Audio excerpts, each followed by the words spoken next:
My name is Ruth Mc Manus. I'm a geographer working here in the School of History and Geography in DCU.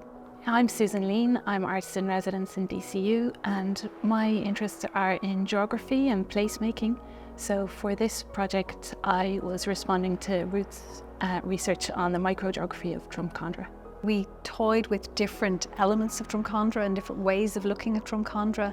What is it that makes it Drumcondra? And we came up with river and ridge. It's about paring back the place to its essential elements, and then from there trying to somehow express the sensory feeling through materials.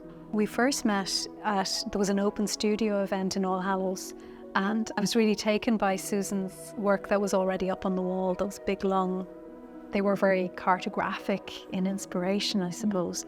But I had absolutely no idea how the collaboration or our thing was going to happen. So what I was doing was sort of like a launch pad for all of these different directions that Susan took the work in. Yeah. And it's amazing even to hear things that I might have said in passing that inspired something for you. Exactly, yeah.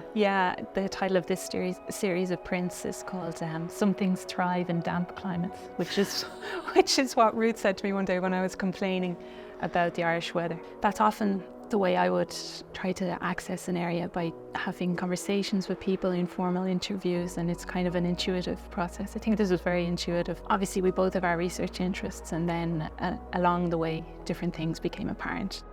In the beginning, I was like, how could anything I do have any interest for somebody like Susan, who's a wonderful artist? Because I was working with particularly literal things, because I was recording street names and physical features of the landscape and things that had appeared on maps. And yet we managed to find a common ground, which I thought was really exciting. Yeah. It's interesting though, because you don't want to just illustrate someone's research.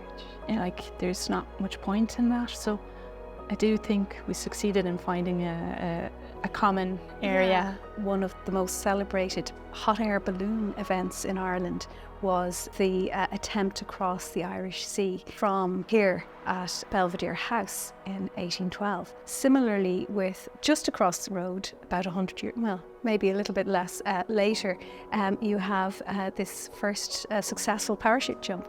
And it's sort of strange that these two aeronautical events should happen so close together. But also it's sort of this ephemeral thing about people and those stories that are maybe forgotten. So we have the kind of the solidity of some of the elements, and then the silk representing this fragility, I suppose, and the air element as well. The idea for the scaffold came from looking at the built fabric.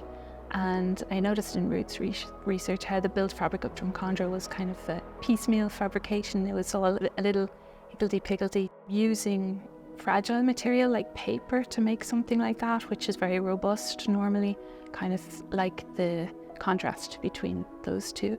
That's a 3-meter long sheet of Fabriano paper, which I cut by hand. And I was doing that in All Hallows, and it was interesting, you take time to think about what you're doing, making, thinking about the place, the traces, the palimpsests, all these things we'd spoken about before. And All Hallows being, the former use as a seminary and now housing artists, it's just interesting to look at these changes in the area.